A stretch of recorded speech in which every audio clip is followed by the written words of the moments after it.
Hello dear students, welcome to YouTube learn English. আশা করি তোমরা সকলে ভালো আছো এবং তোমাদের পরীক্ষা ভালো মতো চলছে। তো আজকে এই ভিডিও ক্লাসে আমি তোমাদের জন্য ইংলিশ রিডিং স্কিলসের সাজেশন বিষয়ে কিছু গুরুত্বপূর্ণ কথা বলবো। তাই তোমরা যারা এবার ফাইনাল পরীক্ষায় অংশগ্রহণ করছো তারা অবশ্যই ভিডিও ক্লাসটি প্রথম থেকে শেষ পর্যন্ত খুব মনোযোগের সহিত দেখবে, কারণ তোমাদের রিডিং স্কিলসের সাজেশন বিষয়ক অনেকেই তোমরা মেসেজ দিচ্ছ যে স্যার এ বিষয়ে কোনো সাজেশন দেওয়া যায় কিনা। আর এ কারণেই আমি ইংলিশ রিডিং স্কিলসের সাজেশন বিষয়ক কিছু গুরুত্বপূর্ণ কথা বলার জন্য এই ক্লাসটি রেকর্ড করে তোমাদেরকে দিচ্ছি। তোমরা অবশ্যই ক্লাসটি খুব মনোযোগের সহিত দেখবে। ওকে, তো তোমাদের যে সিলেবাস রয়েছে দেখো ইংলিশ রিডিং স্কিলসের, সেখানকার কন্টেন্টগুলো দেখলে আমরা বুঝতে পারছি কন্টেন্টে কিন্তু আমাদের কোনো টপিক দেওয়া নেই যে এই টপিকগুলো পড়লে আমাদের পরীক্ষায় আসবে। এখানে শুধু দেওয়া আছে রিডিং স্কিলসের ক্ষেত্রে আমাদের কি কি করতে হবে, বা রিডিং স্কিলসের ক্ষেত্রে আমরা আরও কি কি স্কিলস ডেভেলপ করব। কিন্তু প্যাসেজ কি আসবে, পয়েম কি আসবে, সেগুলো কিন্তু এখানে বলা নেই।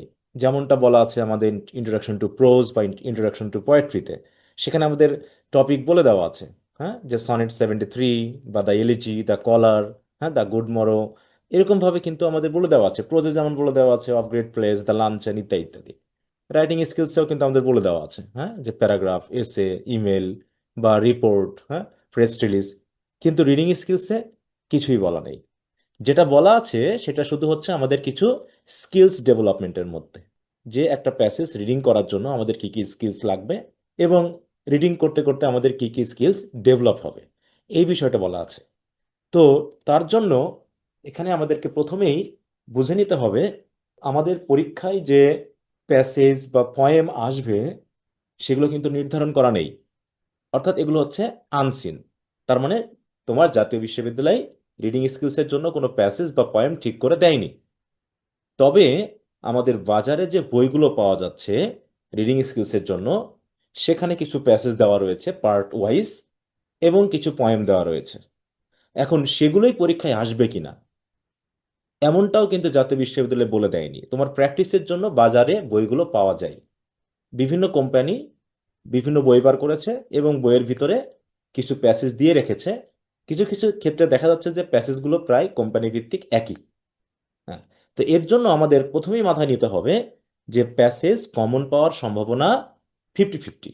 অর্থাৎ তুমি যদি বাজারের যে বইগুলো পাওয়া যায় সেগুলো যদি প্র্যাকটিস করো, সেখান থেকেও আসতে পারে, আবার অজানা কোনো সোর্স থেকেও কোনো প্যাসেজ তুলে দিতে পারে, যেটা তোমাদের সিলেবাসের নিচে বলে দেওয়া আছে যে সোর্স কোথায় কোথায় হতে পারে। অতএব বিভিন্ন ধরনের রাইটিং থেকে কিন্তু তোমাদের কি আসতে পারে, প্যাসেজ আসতে পারে। তো সেটা যদি আমরা একটু দেখি তাহলে বুঝতে পারবো। তো এখানে খেয়াল করো, জাতীয় বিশ্ববিদ্যালয়ের দেওয়া যে সিলেবাস সেখানে আসলে কি বলা হচ্ছে। এখানে কন্টেন্টে কি বলে দেওয়া আছে, যেটা আমি তোমাদেরকে অলরেডি বলেছি, যে এখানে কি কি বিষয় তোমরা শিখবে। এরপর দেখো লিস্ট অফ বুকস, তোমাদের কি কি বই পড়তে বলা হয়েছে এই রিডিং স্কিলস প্র্যাকটিসের জন্য। এখানে বিদেশি বিভিন্ন রাইটারের বই দেওয়া আছে। দেখো এখানে advance reading skills, effective reading, practical faster reading, হ্যাঁ, শুধু রিডিং বা ক্লাস রিডার্স, বা reading in language classrooms, Macmillan কোম্পানির বা এই জাতীয় দেখো রাইটার এবং তাদের বইয়ের নাম বলা আছে। তাহলে এগুলো হচ্ছে লিস্ট অফ বুকস, মানে এখান থেকে তোমাকে প্র্যাকটিস করতে বলা হয়েছে। কিন্তু দুঃখের বিষয়, এই কোনো বই আমাদের বাজারে পাওয়া যাচ্ছে না, বা পাইলেও আমরা পড়ি না। আমরা বরং ফ্রেন্ডস বুক কর্নার কর্তৃক প্রকাশিত বা লেকচার কর্তৃক প্রকাশিত কিছু গাইড বই পাই যেগুলো প্র্যাকটিস করার জন্য, সেখান থেকে প্রধানত আমরা প্যাসেজগুলো পড়ি। মূল বিষয় হলো ওখানে যে প্যাসেজগুলো দেওয়া আছে সেগুলো কিন্তু আমাদের এই অনার্স লেভেলের রিডিং স্কিলসের জন্য খুব বেশি স্ট্যান্ডার্ড নয়। এছাড়া আমাদের আর কোনো বই নাই। যেহেতু কোনো বই নাই, অতএব আমরা ওই ফ্রেন্ডস বুক কর্নার কর্তৃক যে বইগুলো পাচ্ছি সেগুলো থেকে আমরা প্র্যাকটিস করছি। হ্যাঁ, এখানে একটা বিষয় ঘটছে কি, যে প্রিভিয়াস কোশ্চেনগুলোকে অ্যানালাইসিস করে দেখা গেছে যে ওই বই থেকে প্যাসেজ কমন আসে। গতবার এসেছে, তার আগের বার এসেছে, কিন্তু মাঝে মাঝে কিন্তু আবার কমন আসেনি, বাইরের সোর্স থেকে দেওয়া হয়েছে। যেহেতু আমাদের সিলেবাসে এমন কোনো প্যাসেজের কথা বলেনি, তো তার জন্য আমরা মোটামুটি আমাদের হাতের কাছে যে বইগুলো আছে সেই বই ভিত্তিকই প্রস্তুতি নিব। ওকে, তো তার জন্য আমি রিডিং স্কিলস বই থেকে কিছু প্যাসেজ তোমাদেরকে দিব, যে প্যাসেজগুলো পড়ে গেলে পারে হয়তোবা তোমাদের প্রস্তুতিমূলক যে পড়া সেটা হয়ে যাবে, সাথে কমনও পেতে পারো। এখানে 100% কমন এই কথাটা বলা খুবই মুশকিল, কারণ বাইরে থেকেও কিন্তু প্যাসেজ আসতে পারে। তার জন্য আমি তোমাদের যে রিডিং স্কিলস বইটা আছে, ফ্রেন্ডস বুক কর্নার কর্তৃক প্রকাশিত, কে এম বাড়ির, সেই বই থেকে কিছু গুরুত্বপূর্ণ প্যাসেজ আমি লিস্ট করে দিয়েছি পার্ট এ, পার্ট বি এবং পার্ট সি অনুসারে। তো সেই পয়েম এবং প্যাসেজগুলো তোমরা পরীক্ষার আগে একটু দেখে যাবে। ওকে, তো দেখো এখানে আমি দিয়েছি পার্ট এর জন্য, যেহেতু আমাদের বইয়ে আহ, পুরনো সিলেবাস অনুসারে পার্ট এ বি সি করে দেওয়া আছে, কিন্তু আমাদের কোশ্চেন প্যাটার্ন কিন্তু আগের অনুসারে করা, তাই না? এখানে একটা সমস্যা যে তোমাদের যে কোশ্চেন প্যাটার্ন, সেই কোশ্চেন প্যাটার্ন অনুসারে কিন্তু বর্তমানে বই তেমন পাওয়া যাচ্ছে না রিডিং স্কিলস এর ক্ষেত্রে। যদিও যেটা পাওয়া গেছে সেটা অনুসারে কোশ্চেন আদৌ হবে কিনা সেটা তোমাদের পরীক্ষার সময়ই মাত্র বোঝা যাবে, কারণ জাতীয় বিশ্ববিদ্যালয় রিডিং স্কিলস এর জন্য কিন্তু কোনো স্ট্যান্ডার্ড বা কোশ্চেন প্যাটার্ন দেয়নি। দিয়েছে প্রোজের, সে অনুসারে আমরা পোয়েট্রি বা আহ, আমরা হচ্ছে রাইটিং স্কিলসটা বুঝতে পারছি, কিন্তু রিডিং স্কিলসের ক্ষেত্রে কয়টা প্যাসেজ আসবে সেটা কিন্তু আমরা জানি না। সুতরাং আমরা পুরনো সিলেবাস অনুসারেই ধরে নিব, যেখানে আমাদের দুটো প্যাসেজ থাকবে, পার্ট এতে একটা প্যাসেজ থাকবে, পার্ট বিতে একটা প্যাসেজ থাকবে এবং পার্ট সিতে একটা পয়েন্ট থাকবে। কিন্তু কোশ্চেনের ধারাবাহিকতাটা একটু ভিন্ন হতে পারে।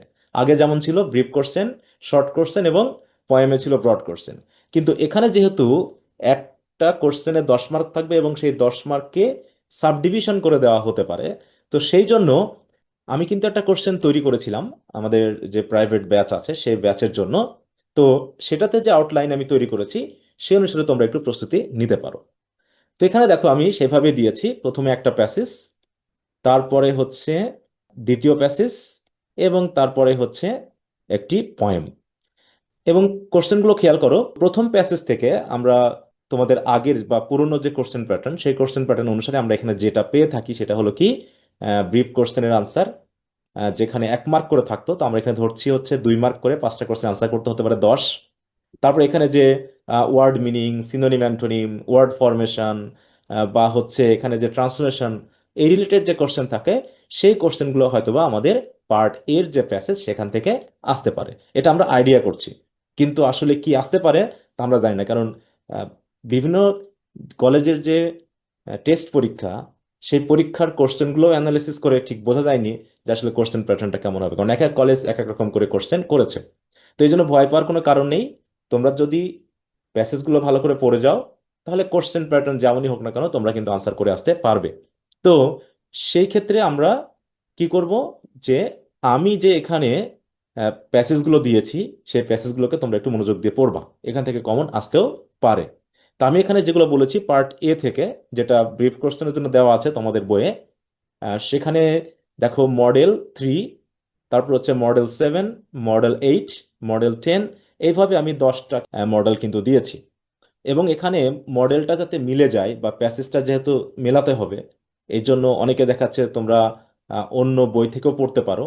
এর জন্য আমি কি করেছি, প্যাসেজের শুরুর যে অংশটুকু সেই অংশটুকু কিন্তু এভাবে দিয়ে দিয়েছি, যেমন is it possible to persuade mankind, অথবা good manners form an important part, অথবা the history of Bangladesh has been, অথবা আর rose is a perennial plant of genus Rosa. তো এইভাবে কিন্তু আমি দেখো 10টা মডেল তোমাদেরকে জন্য দিয়েছি তোমাদের ওই পার্ট এ থেকে। তোমরা এগুলো একটু ভালো করে প্র্যাকটিস করে যাবে। আমি বলতে পারছি না যে 100% তোমরা কমন পাবে কিনা, তবে বই থেকে কমন আসার সম্ভাবনাটাই বেশি, 99%। তো বইয়ের প্যাসেজগুলো ভালো করে পড়বে, আমি যে 10টা দিচ্ছি এগুলো তো একটু বেশি ফোকাস দিবে। আর যদি সম্ভব হয় তোমাদের কাছে যেগুলো মনে হবে যে আমার একটু দেখে যাওয়া উচিত, তোমরা দয়া করে একটু দেখে নিবে। এটা গেল হচ্ছে পার্ট এর জন্য। পার্ট বি এর জন্য আমি এখানে 10টা মডেল দিয়েছি, দেখো। 1, 3, 5, 6, 11, 12, 15, 48, 51, 53, এই যে 10টা দিয়েছি পার্ট বি এর জন্য, এগুলো ভালো করে পড়বা। এবং পার্ট সি এর জন্য যে পয়েম, ইম্পর্টেন্ট পয়েম, সেটাকে আমি দুই ভাগে ভাগ করে দিয়েছি। একটা হচ্ছে ইন্ট্রোডাকশন টু পোয়েট্রি, তোমাদের ইন্ট্রোডাকশন টু পোয়েট্রি বইয়ে যে পয়েমগুলো আছে সেখান থেকে আমি দিয়েছি হচ্ছে 4টা, দেখো। এবং তোমাদের বইয়ে কোন মডেলে আছে সেটা আমি উল্লেখ করে দিয়েছি, যেমন মডেল 1, এটা মডেল 2, এটা মডেল 4, আর এটা হচ্ছে মডেল 42। এবং স্টার মার্ক দিয়েছি বিশেষ করে, সেগুলো একটু বেশি করে পড়বা। আর হচ্ছে ফ্রম আউটসোর্স, আউটসোর্স মানে তোমাদের বইয়ে আছে কিন্তু তোমাদের ইন্ট্রোডাকশন টু পোয়েট্রি বইয়ে নাই, এরকম কিছু কবিতা এখানে দিয়েছি 16টা। তবে 16টার ভিতরে তোমাদের যেগুলো স্টার মার্ক দেওয়া আছে সেইগুলোকে একটু ভালো করে দেখবা, আমি মডেল নাম্বার সহ দিয়ে দিয়েছি যাতে তোমরা সহজেই খুঁজে পাও। এই বইটা হচ্ছে ফ্রেন্ডস বুক কর্নার কর্তৃক প্রকাশিত প্রফেসর কে এম আবারির ইংলিশ রিডিং স্কিলস বইটা থেকে। ওকে, তো ওই বই অনুসারে তোমরা প্রস্তুতি নিবে, ওখানে যেভাবে কোশ্চেনগুলো দেওয়া আছে সেভাবে প্রস্তুতি নিবে। আমি এখানে তোমাদেরকে একটু আমার যে কোশ্চেন প্যাটার্নটা ছিল সেটা একটু দেখিয়ে দিই, তাহলে তোমাদের বুঝতে সুবিধা হবে। তো দেখো, আমি বিশেষ করে এখানে একটু দেখাই। দেখো, ফার্স্ট প্যাসেজ থেকে হয়তো 3টা কোশ্চেন থাকতে পারে, সেকেন্ড প্যাসেজ থেকেও হয়তো 3টা কোশ্চেন থাকতে পারে, এবং পয়েম থেকে 6টা কোশ্চেন থাকতে পারে। আমরা জানি যে আমাদের টোটাল কিন্তু 12টা কোশ্চেন থাকবে, তাই না? এই 12টা কোশ্চেনের মধ্যে যে কোনো 8টা কোশ্চেন আনসার করতে হবে। এখন বিষয়টা হলো যে পয়েম থেকে যেহেতু 6টা কোশ্চেন থাকবে, প্যাসেজ 2 থেকেও দেখো 3টা কোশ্চেন, এবং প্যাসেজ 1 থেকেও 3টা কোশ্চেন, তাহলে 3 3 6 আর 6 12। এখন এমন কোনো বাধ্যবাধকতা দিবে কিনা যে প্রত্যেকটা প্যাসেজ থেকে মিনিমাম 2টা বা 1টা করে কোশ্চেন আনসার করতেই হবে, তারপরে টোটাল 8টা করতে হবে, এমন কোনো বাধ্যবাধকতা দিবে কিনা তাও জানি না। যদি দিয়ে থাকে তাহলে তো অবশ্যই প্রত্যেকটা প্যাসেজ থেকে আনসার করতে হবে। আর যদি কোনো বাধ্যবাধকতা না দেয়, তাহলে এমনও হতে পারে যে তুমি কি করলা, যে প্যাসেজগুলো থেকে 6টা আর পয়েম থেকে 2টা দিলা, দিয়ে 8টা মিলে গেল, অথবা পয়েম থেকেই 6টা দিলা, যে কোনো প্যাসেজ থেকে 2টা দিলা। মানে যে কোনো 8টা কোশ্চেনের যেহেতু আনসার করতে হবে, তুমি যে কোনো জায়গা থেকে 8টা করলেই হবে। তো এর জন্য তোমাকে সবচেয়ে বেশি গুরুত্ব দিয়ে পড়তে হবে নির্দেশনাটা। এইখানে নোট দিয়ে যে নির্দেশনা দেওয়া থাকবে যে 8টা কোশ্চেনের আনসার করতে হবে যে কোনো, নাকি প্রত্যেকটা পার্ট থেকে 2টা সহ টোটাল 8টা করতে হবে, এমন নির্দেশনা দেওয়া থাকবে কিনা, সেটাও তোমাদের কিন্তু একটু মাথায় নিতে হবে। তো যেটাই হোক না কেন, প্যাসেজগুলো ভালো করে পড়ে যাও। এখানে প্যাসেজ কমন পাওয়া না পাওয়া নিয়ে কোনো সমস্যা না, তুমি যদি ভালো করে প্র্যাকটিস করে যাও, আনকমন প্যাসেজ আসলেও কিন্তু তুমি আনসার করতে পারবে। আর আনসার করার সময় একটু সতর্ক হবে যে মার্ক কত। হ্যাঁ, যেমন what is the definition of happiness, এখানে মার্ক হচ্ছে 2। অতএব 2 মার্ক আর 1 মার্ক, এর মধ্যে কিন্তু ডিফারেন্স আছে। শুধুমাত্র এক লাইন একটা আনসার তুলে দিলে হবে না কিন্তু। যদি তোমার কাছে চা হচ্ছে হ্যাপিনেস সে ডেফিনেশন কি, এখন তুমি যদি এক লাইনে শুধু ডেফিনেশনটা তুলে দাও, বা প্যাসেজ থেকে যদি হুবহু তুমি সেন্টেন্স তুলে দাও, সেটাতেও কিন্তু কোনো কাজ হবে না, তোমার কিন্তু মার্ক কাটা যেতে পারে। তাই মার্ক দেখবা এবং কোশ্চেন দেখবা, তারপরে তোমাকে কি এক সেন্টেন্সে লিখতে হবে নাকি একটু এক্সপ্লেন করতে হবে, সেটা তোমাকেই বুঝতে হবে। কারণ যেহেতু এবার ফিক্সড কোনো নির্দিষ্ট স্ট্যান্ডার্ড লেভেলের কোশ্চেনের মার্ক দেওয়া নেই। আগে যেমন ছিল 1 mark question, 4 mark question and 10 mark question, কিন্তু এখন 2 মার্কেরও থাকতে পারে, 3 মার্কেরও থাকতে পারে, 4 মার্কেরও হতে পারে, 5 মার্কেরও হতে পারে, 6 হতে পারে, 7 হতে পারে, 8 হতে পারে, 9 হতে পারে, 10 হতে পারে। ঠিক আছে তো? তো এইভাবে যেহেতু হবে, অতএব কোশ্চেনের আনসারের লেন্থ কতটুকু হবে সেটা তোমাকেই পরীক্ষার হলে গিয়ে ঠিক করতে হবে। সেটা মার্ক এবং কোশ্চেনের উপরে ডিপেন্ড করবে। ওকে, আর এইখানে কিছু বিষয় রয়েছে, যখন ওয়ার্ড মিনিং লিখবা তখন ভেবে নিবা যে কি বলা হচ্ছে। শুধু কি ওয়ার্ড মিনিং লিখতে বলছে নাকি ওয়ার্ডগুলো দিয়ে তোমাকে সেন্টেন্স তৈরি করতে বলছে, সেটাও। আবার সিনোনিম অ্যান্টোনিম করতে গিয়ে আরেকটা বিষয় খেয়াল করতে হবে, তোমার কি প্রদত্ত যে ওয়ার্ডটা দেওয়া আছে সেটা দিয়ে সেন্টেন্স তৈরি করতে হবে, নাকি যেটা তুমি নতুন সিনোনিম নিয়ে আসবা সেটা দিয়ে সেন্টেন্স তৈরি করতে হবে, এটা একটু খেয়াল করতে হবে। আমি আবারও বলছি, মিনিং এর ক্ষেত্রে যে ওয়ার্ডটা দেওয়া থাকবে সেটা দিয়েই তোমাকে সেন্টেন্স তৈরি করতে হবে, কিন্তু সিনোনিম অ্যান্টোনিম এবং ওয়ার্ড ফরমেশনের ক্ষেত্রে নতুন যে ওয়ার্ডটা আসবে সেগুলো দিয়ে তোমাকে সেন্টেন্স তৈরি করতে হবে। যেমন হ্যাপিনেস, এটা তুমি যখন সিনোনিম বসাবা, ওই সিনোনিমটা দিয়ে কিন্তু সেন্টেন্স তৈরি করতে হবে। একইভাবে ওয়ার্ড ফরমেশনের ক্ষেত্রে যেমন নেসেসারিলি, এটা হচ্ছে অ্যাডভার্ব, এটাকে তোমার নাউন করতে হবে নেসেসিটি, এবং ওই নাউন দিয়েই কিন্তু সেন্টেন্স তৈরি করতে হবে, যেটা দেওয়া আছে সেটা দিয়ে কিন্তু সেন্টেন্স করা যাবে না। আর যেহেতু 2 মার্ক, তাহলে তুমি সিনোনিম বা অ্যান্টোনিমটা দিতে পারলে 1 মার্ক, আর সেন্টেন্স লিখতে পারলে 1 মার্ক। আর যেখানে এই যে ওয়ার্ডের মিনিং আছে, ওয়ার্ডের মিনিং এর ক্ষেত্রে অবশ্যই তোমাকে একটা ভেবে নিতে হবে, যে আমি যেন সঠিকটা করতে পারি, কারণ এখানে হাফ মার্ক বা এরকম কিছু না, হলে 1 না 0, এরকম একটা বিষয় আসবে।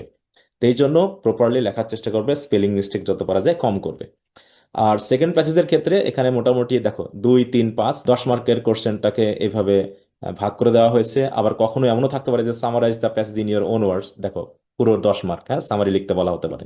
অথবা দেখো সুইটেবল টাইটেল অ্যান্ড সেটাকে জাস্টিফাই করা, মিলে হচ্ছে 2 and 4, এভাবে করে কিন্তু ভাগ করে দিতে পারে, যে ডেফিনেশন এবং তার টাইপস টাইপস দিয়ে বলতে পারে যে এইভাবে মার্কিং করে দেওয়া হলো, তুমি এইভাবে আনসারটা লেখো। তো নির্দেশনাগুলো কিন্তু এখানে বেশি জরুরি। তারপরে পয়েম, যে পয়েমগুলো দিয়েছি সেগুলো পড়লে আশা করি সেখান থেকে তোমরা কমন পাবে, এবং প্রত্যেকটা কোশ্চেনের ব্যাপারটা ভালো করে বুঝে নিয়ে আনসার করবে। হ্যাঁ, যেমন হোয়াট ইজ সনেট, 2 মার্কের কিন্তু, শুধু একটা ডেফিনেশন দিলে হবে না, মোটামুটি একটু এক্সপ্লেন করতে হবে। তারপরে discuss the poem as a sonnet, sonnet হিসাবে এই পয়েমটাকে ডিসকাস করতে হবে। অর্থাৎ 8 মার্ক, 8 মার্ক মানে বুঝতে হবে তোমাকে কিছুটা লিখতে হবে, তাই না, একটু এক্সপ্লেন করতে হবে। এখানে ওইভাবে দিয়েছি। আর যদি একবারে 10 মার্কের দিয়ে দেয় তাহলে তো একবারে হয়ে গেল, তোমাকে একটু লং একটা আনসার কিন্তু দিতে হবে। এখন অনেকে প্রশ্ন করতেছো, স্যার কত পেজ লিখবো বা কত লেন্থের লিখবো, এই বিষয়টা আসলে বলা মুশকিল। তুমি বেশি লিখলেও নাম্বার কম পেতে পারো, বেশিও পেতে পারো, আবার কম লিখেও নাম্বার বেশিও পেতে পারো, কমও পেতে পারো। এটা নির্ভর করছে তোমার হাতের লেখা, তোমার গ্রামাটিক্যাল মিস্টেক কেমন, আর হচ্ছে তুমি আনসারের ভিতরে কি লিখেছো তার উপরে। এখানে লেন্থ কিন্তু বড় বিষয় না, কন্টেন্ট, তাই তো, তারপর হচ্ছে নির্ভুল লেখা, আর হচ্ছে হাতের লেখার দিয়ে সুন্দরভাবে উপস্থাপনা, এগুলোর উপরে মার্ক। এখানে ওই 2-3 পেজ লিখছো, 4-5 পেজ লিখছো, একই জিনিস, ছোট জিনিসকে তুমি ইনিয়ে বিনিয়ে লিখছো, আবল তাবল লিখে আসছো, মার্ক পাবে না কিন্তু। কারণ আমরা প্রতিনিয়ত খাতা দেখছি এবং এই বিষয়গুলো আমাদের নলেজে থাকে, যে বেশি লিখলে কি মার্ক দিব, নাকি কন্টেন্ট ভালো আছে কিনা সেগুলো ভাববো। হুম। তো আমি অনেকগুলো কথা বলে ফেললাম। তো আমি অলরেডি সাজেশন ভিত্তিক এই শিটটা কিন্তু আমার ফেসবুক পেজে শেয়ার করে দিয়েছি, ইউ ক্যান লার্ন ইংলিশ এর ফেসবুক পেজে। শুধুমাত্র ওটা দিয়ে আমি কেমন জানি সন্তুষ্ট হতে পারলাম না, তাই ভাবলাম যে তোমাদের ভিডিও ক্লাসের মাধ্যমে বিষয়গুলো একটু বুঝিয়ে দেওয়া উচিত, বিশেষ করে রিডিং স্কিলস এর ক্ষেত্রে। কারণ এখানে তোমরা এখনো বুঝে উঠতে পারোনি যে আসলে কোশ্চেনটা কেমন হতে পারে। তো আমিও বুঝতে উঠতে পারিনি, বা আসলে জাতীয় বিশ্ববিদ্যালয় এরকম কোনো সঠিক নির্দেশনাও দেয়নি। তো যতটুকু আমার কাছে মনে হলো যে এই নির্দেশনাগুলো তোমাদের দেওয়া প্রয়োজন, আমি দিলাম। এখন নির্দেশনা মোতাবেক তোমাদের পরীক্ষার জন্য তোমরা প্রস্তুতি নিতে থাকো। তো পরবর্তী কোনো ভিডিও ক্লাসে তোমাদের সাথে আবার কথা হবে। এই কামনা নিয়ে আজকের মতো শেষ করছি। তো ভালো থাকো। বাই।